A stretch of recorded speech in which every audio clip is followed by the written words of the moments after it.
Thank you for joining us today. This is Amy White with Daily Successful Living, and I am super excited you decided to join us today.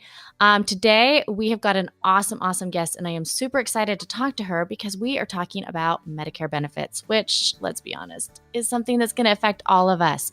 So I definitely am excited to learn about this, in part because I have got parents that are right up on that age, and they are starting to ask me questions because they think I know, and I'm like, oh, yikes, Mom, Dad, I know some, but I don't know enough. So I'm super excited to be able to talk about this and learn partially for myself, but also so I can kind of help my parents. So we are welcoming to the show Danielle Roberts, who is one of the co-founders of Boomer Benefits.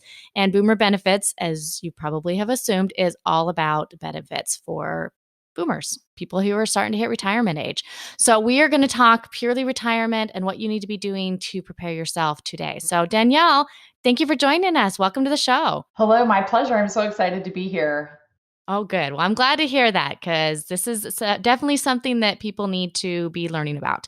So before I even get into like the nitty gritty details and we really jump into things, kind of tell me a little bit about how you got into this field and kind of what your expertise is.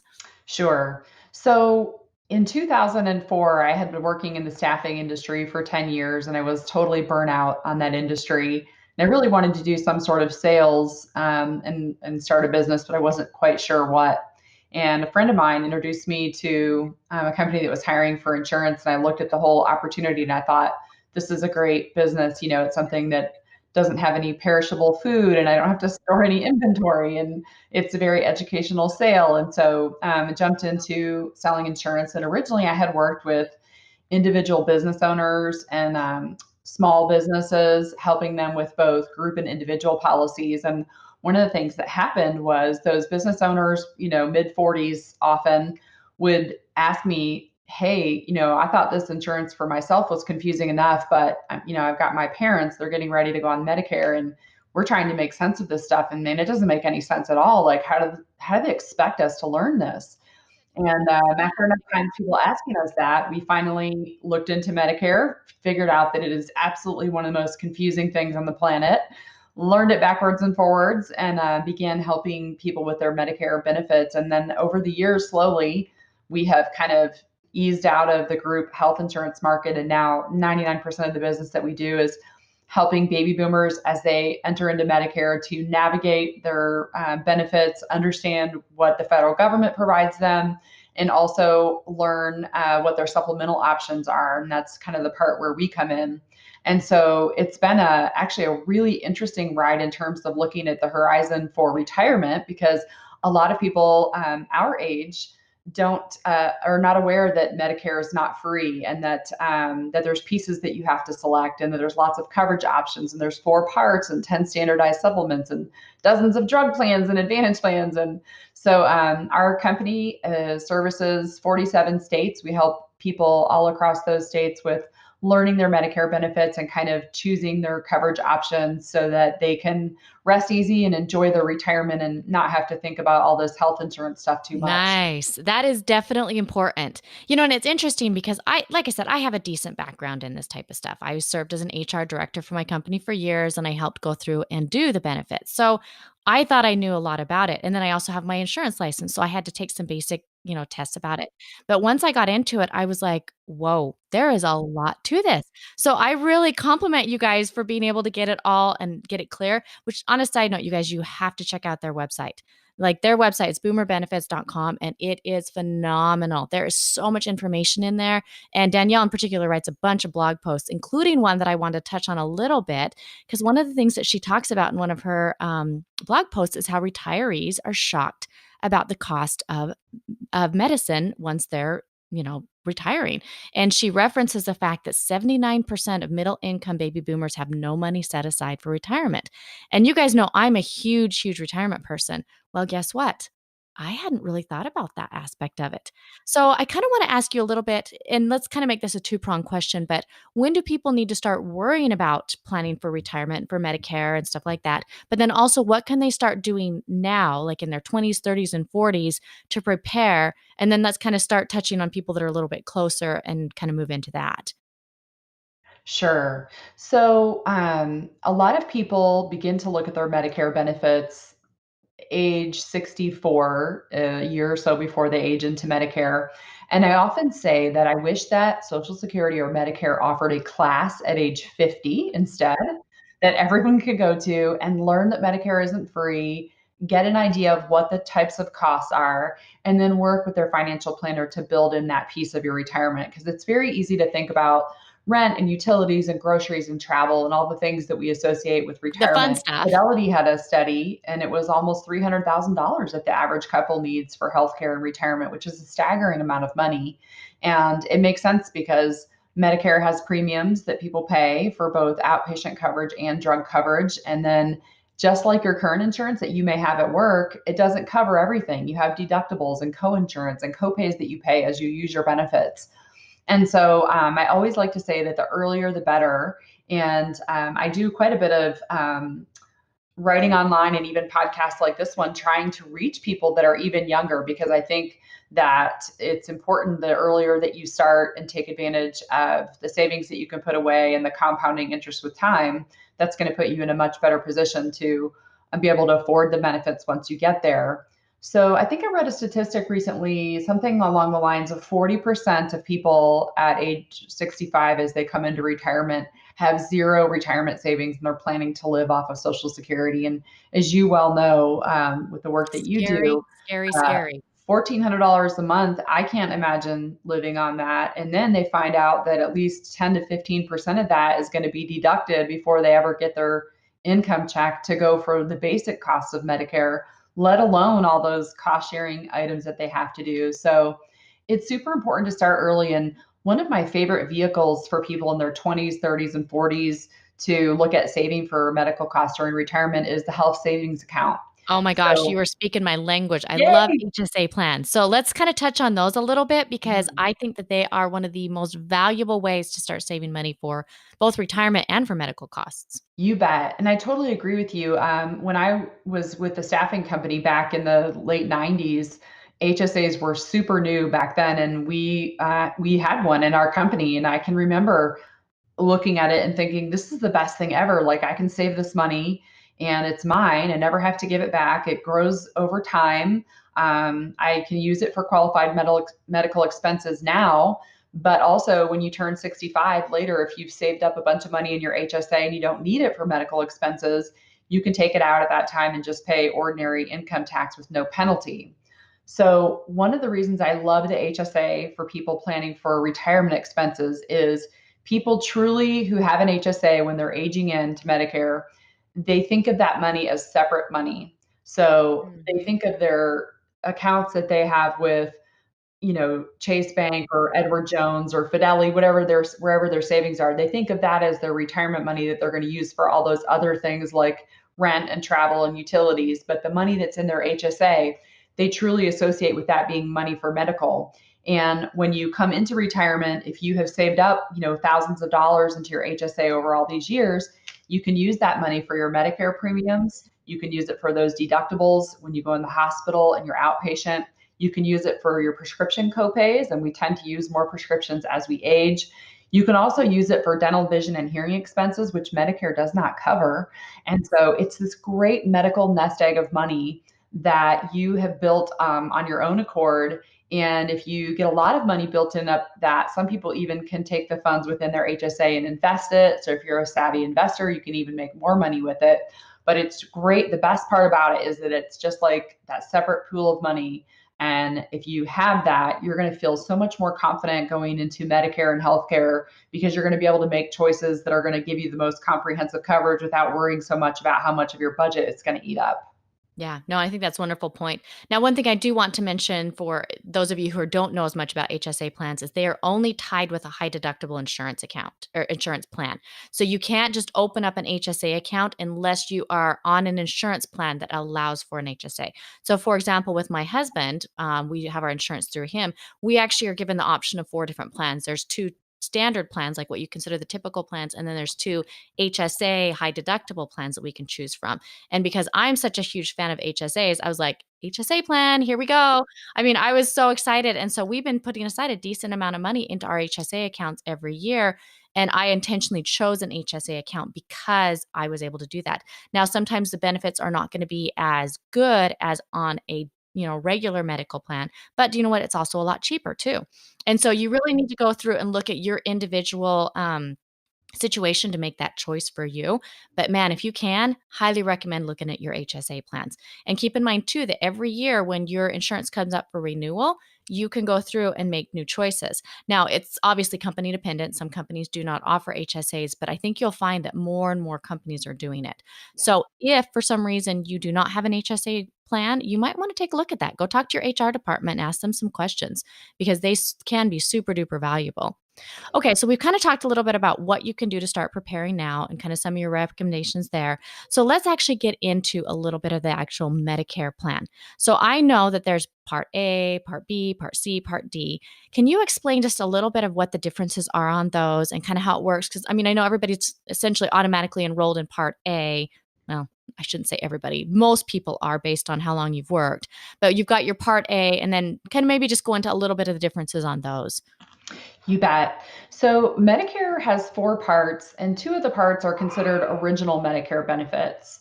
So original Medicare is your hospital and your outpatient. And something a lot of people may not realize is back in the 60s, we had Blue Cross and Blue Shield was the main type of insurance. And so you had your hospital benefits and your outpatient benefits.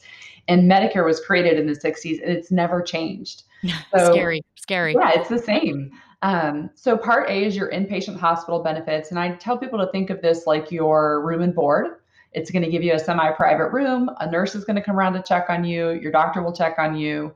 It's going to cover medicines that you receive while you're in the hospital. It'll do a little bit of home health care in the 14 days after you leave the hospital. And it covers things like blood transfusion and hospice benefits. Now, most of us during our working lives, we pay taxes that come out of our payroll checks every couple of weeks, and those go to pre-fund our Part A benefits. So at the time that we turn 65, as long as we've had 10 years of those taxes during our lifetime, or are married to someone who has that 10 years of work history, we don't pay anything for the Part A when we finally get there and we use those benefits. The second part is the outpatient benefits, which are Part B. And a lot of times people will ask us, well, I'm pretty healthy. I don't use a lot of outpatient coverage. Could I get away with just Part A? And the answer is definitely not. So if you don't have any other coverage, like through an employer that's going to be coordinating with the Medicare or through the VA clinics, if Medicare is going to be your primary coverage, you definitely need both Parts A and B, because Part B does provide things that you and I think of as outpatient, which are going to be preventive care and doctor's visits and lab work and diagnostic testing. But it also covers things that sometimes happen in a hospital setting, like outpatient surgeries, dialysis, which is one of the most expensive things on the planet, chemotherapy, radiation, medical equipment. So, You're not in perfect health anymore. You've yeah, got to assume that you're going to have some extra medical expenses. you really do. And if you're doing good planning, a lot of us think, hey, I'm really healthy. I'll probably work past age 65. And many people do that these days, but you never know when you could be sidelined by a chronic illness. So you want to make sure you've got those two pieces as the foundation of your coverage. And if you are still working, you can keep your employer group insurance, and those pieces can coordinate and help to reduce your expenses. But if you retired, then you can add on Medicare Part D, which is retail outpatient drug coverage that you have a little card that you present at the pharmacy, and there you just pay a copay instead of full price for your medication. It protects you from catastrophic spending on medicines. And then you can add supplemental coverage. There's kind of two routes you can go with that. There are traditional Medicare supplements that pay after Medicare. So Medicare processes your bill, pays its share, and then the portion that they would normally bill you, they send to the supplement company to pay. And then there's the Advantage plans, which are newer and are also called Part C of Medicare, which makes things even more confusing. But Advantage plans were created in the Balanced Budget Act in 1997 as an alternative to Medicare. So if you can't afford to have Medicare and a Medicare supplement, you could look at getting your Medicare Part A and B benefits through a private insurance company. And it's a lot less expensive than a Medigap plan, but you're agreeing to use that plan's network. So you have a little bit more limited access. You kind of have an insurance company that's going to make you pick a primary care doctor and maybe get a referral if you need to see a specialist. And so there's a great spectrum of options. So depending on where you are in your budget, you can choose a plan that's going to best meet, not just your budget, but also your medical needs, and make sure that your doctors accept the plan if you're on an Advantage plan and that your meds are covered. So kind of two main routes that you can go to sort of shore up those gaps in Medicare. So I know that that's a big chunk of what you guys do. So kind of Mhm. walk me through what happens when someone approaches you guys. So say for example, I'm coming to you and I'm like, "Hey, I'm trying to help my parents. Right now they are 63 and excuse me, 62 and 64. They're right at that point. They're both in pretty good health. They're not exactly they're not bursting with money. So what's kind of the process that you take your clients through? Yeah. And we actually do have people sometimes that contact us that early. They'll contact us a couple of years before they turn 65, and that's totally fine because we love proactive people. The first thing that we do is we walk them through the basics, what Medicare costs, what it covers, what it doesn't cover, how to enroll, those kind of basics. And then we explain the options between the Medicare supplements and the Advantage plans. And they can do this on the phone with one of my licensed agents. But we also invite them sometimes to attend. I do a webinar for the general public every 2 weeks where I go over everything, and nothing. We don't sell anything on the webinar. It's just educational.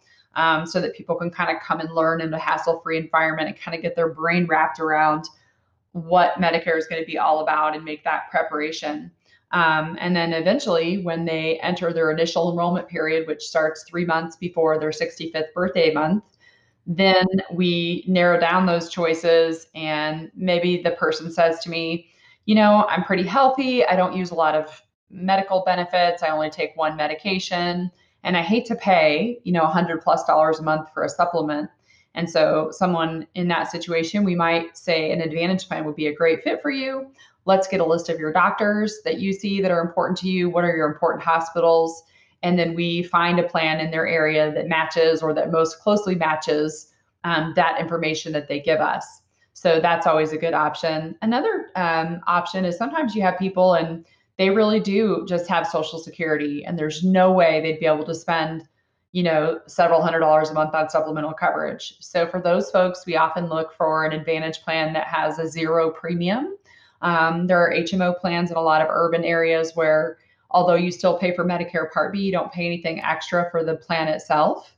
And some of those Advantage plans can include the drug coverage. So that makes sense. Another example would be somebody that travels a lot. So what if I have a snowbirder, right? And we've got tons of people doing this these days, even the retire early and hit the RV, you Yeah, I'm know, totally into the RV lifestyle. Ooh, me that'd be too. so I much think it's fun. fabulous. And we have tons of clients that do that now more than ever. And those folks, I'm going to recommend probably a Medicare supplement because they're going to need to see doctors in Tennessee and Florida and Washington. And when you have original Medicare as your base coverage, the network is Medicare itself, which has over 800,000 providers across the nation. So a traditional Medicare supplement is going to be a lot better fit for someone in that situation so that they don't have to worry about being out of network. So that's kind of the process that we go through with them on the phone to sort of identify all of the needs in their lifestyle and pick the product that is going to suit them best. And then go from there. So I just have to ask, just because I'm kind of curious, but how do you guys actually make money on this? Because you guys are providing a really valuable service. I'm assuming it's based on the supplemental insurance because obviously you guys can't take a cut of Medicare itself. But how does that work? I'm just mainly just because I want the clients to know so that they understand, hey, yes, they are making money, but they're still going to steer you in the right direction. Yeah, super question. We get this one a lot online, especially because on our website, you'll see multiple notices that our services are free. And so a Medicare insurance broker gets paid like any other insurance agent that you work with. So if you have an auto and home insurance broker and you call them, they're going to give you quotes for Geico and Progressive and a bunch of other insurance companies, and they help you pick the one that has the best fit for you based on price and other factors. And Medicare insurance brokers do the same thing. So, we're contracted with 30 plus insurance companies around the nation, and we're going to help you narrow down to the one that best fits you. And so then that particular insurance company pays the agent a commission for helping you find that. Now, that doesn't impact your price. You're going to pay exactly the same premium if you enroll direct with that insurance company or if you enrolled through a broker. But the insurance companies pay that commission because they know that when the client then has questions, they're likely going to call their agent, which cuts down on their call volume and their call center. And at our agency, one of the things that we've done that has been super important in terms of the growth of our business is helping people on the back end of that policy. So, it's confusing enough to figure out all the benefits and everything and pick the right plan. But then if you go to the doctor and he bills Medicare and uses the wrong code and you get a rejection and Medicare denies your claim, you just have absolutely no idea what to do about that. So we have a service team that handles that for our policyholders at no extra charge. And I think it's super helpful to a lot of the folks that have chosen to do business with us because they can just relax. If they have a bill come in, they scan it and email it to us, and we do all the research and we let them know whether they owe that, or 9 times out of 10 they actually don't, because hospitals and doctors and lab clinics especially like to send the bills before Medicare has had a chance to pay. So if you don't have a heart attack from getting that, you can call us and we'll help you, figure out the bill. I love the fact that you guys go through and offer that back-end service because that's huge. I also work for a medical company, and we do billing, and it is crazy the amount of errors that are made. Oh, And I'll yeah. be honest, we make errors too. It's very, I mean, let's be honest, our medical system and insurance system are messy. And Yeah. when you add the government mentality to it and just that type of stuff, man, it's really, really messy. So yeah, it does make a difference. And I love the fact too that people can go and use these services because there's a lot of other companies that offer these services as well. And they know that it's not tied in with a certain level of commission. It's just a normal broker relationship. And so it's really important because here's the deal, you guys, you do not want to have to do this research yourself. I know just enough to know, and I've done enough reading on this to where, oh my gosh, the thought of having to go in and become an expert in this is overwhelming. I mean, there is so much to this, and we haven't even gotten into some of the different Medigaps, like the FG&N, and we haven't really touched on some of the other stuff. We're barely scratching the surface. So I do want to encourage you guys, if you are hitting that point and you're getting ready to retire, you need to contact a broker or somebody that will help you kind of walk through this process. So kind of I've got a couple of other questions, but this is, I think, probably one of the most important ones. How much is this going to cost people? What are some average costs that people need to start kind of factoring into their budgets? hmm So the standard premium for Medicare Part B, which is your outpatient coverage, is currently $135.50 a month.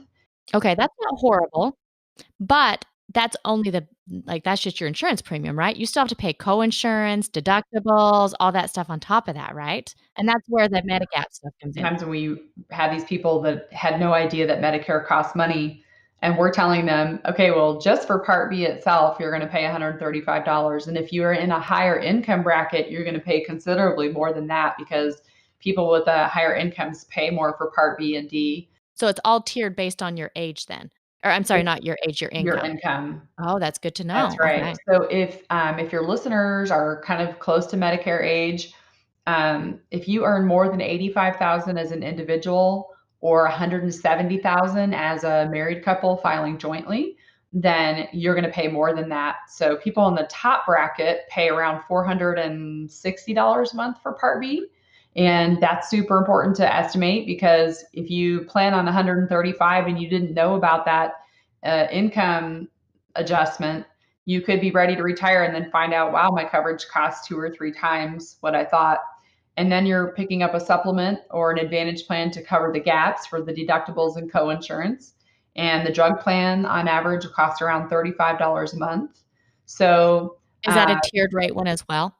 Or what's all of that? them kind of are they all, a tiered rate that will increase based The on your Part B income? and D are. So the drug plan Okay. and the outpatient coverage are based on the income, but the Advantage and supplement plans are not. So on those, a Medicare supplement is going to be based on your age, gender, tobacco usage, and most importantly, your zip code. So someone that lives in Florida or Washington is going to pay way more for a Medicare supplement than someone that lives in Indiana or Texas or Ohio, where the cost of medical care is lower. Oh. So it depends a Another thing to lot. consider when you're looking at retirement Mhm. is where you're gonna live because this is going to affect all of your different costs. It truly does, and you wanna if you're thinking about retiring somewhere, you wanna look at all of that ahead of time about the cost of living, and, you can call a Medicare insurance broker and get quotes for the zip code that you're thinking about moving into. You could compare that. If you're a snowbirder and you live in 2 different states and you're thinking, "Which state should I declare as my home state with Social Security?"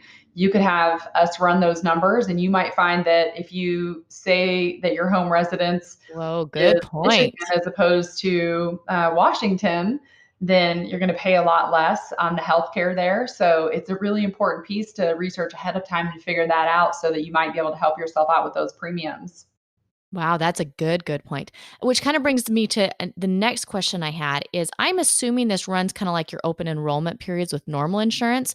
And I know you mentioned, 3 months prior to your 65th birthday, and that's when you can go in and do it. But what happens if you hit like 70 and you've only done part A and part B and then you're like, "Okay, I'm starting to have more costs. I've got diabetes now or something like that. So I need more medicines." At that point, can you enroll in Part D? And is it done based on your birthday? Is it done on the calendar year? How does that work? Yeah. So you need to enroll in both Medicare Parts A and B during your 7-month initial enrollment period, unless you have other coverage, like through Okay, an sorry, employer real and you're quick. still working.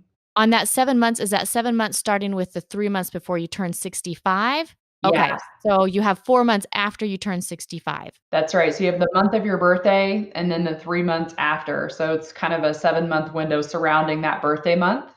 And that is the time when you need to enroll unless you have other credible coverage. And if you fail to do that later on, you could pay a penalty. And I'll give you an example.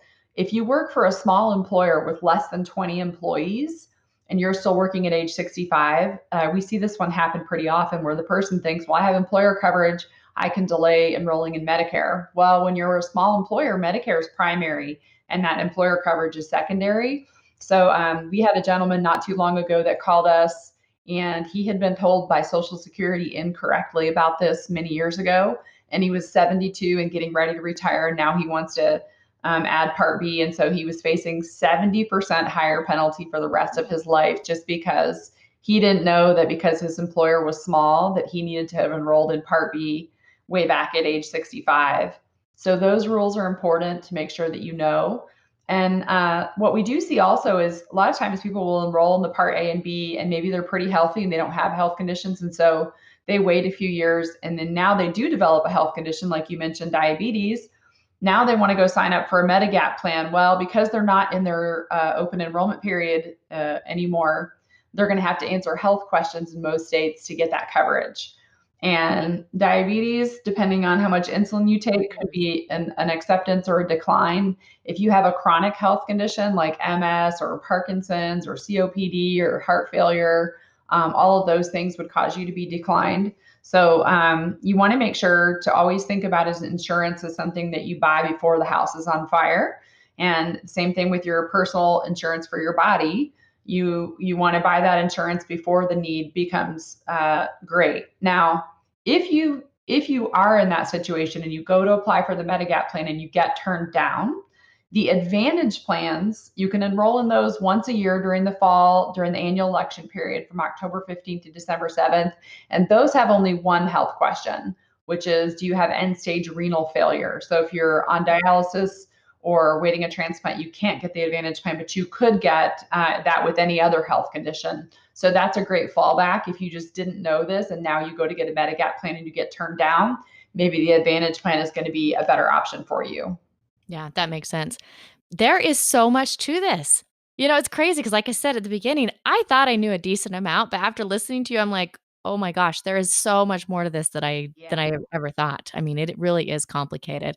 So one of the things that I noticed on your website is that you guys have a quick free 6-day mini Medicare course. And I think that for our listeners, that would be a wonderful, wonderful resource for them. Can you kind of talk a little bit about that and kind of like let's get some information out to our listeners? Sure. So yeah, if you go to our website, you'll see a pop up and you can sign up for a 6-day Medicare email mini course. which comes via email. So when you sign up, we send to your inbox 1 email a day for 6 days. Each email will have a video of yours truly teaching a little piece of Medicare. We cover costs and coverage and supplemental options and enrollment periods and kind of all the basics. It also comes with a checklist that you can print out and a worksheet where you can kind of go and get quotes and write them down and sort of plan. So it's a really great way to just dip your toe in the water without having to commit too much. And then after you finish the email series, if you feel like you need more, then that would be a great time to sign up for the webinar where I'm live and I can answer your questions on the webinar. Or give a call to the office. And then at that point, if you have personal questions, things you don't want to ask out loud on a webinar regarding your health, then we can do those one-on-one.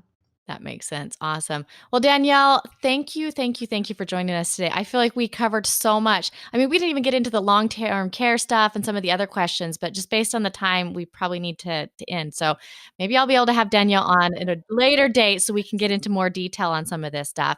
But I really hope you guys enjoyed this and this is something that helped you out. And if you are like me, have parents that are starting to hit that point or are there yourself, or even if you're younger, like this is still really important stuff, you guys. I mean, start putting money into your HSA account, start putting money aside for this, and really start thinking through what you need to be doing now so that you are prepared for when you hit retirement.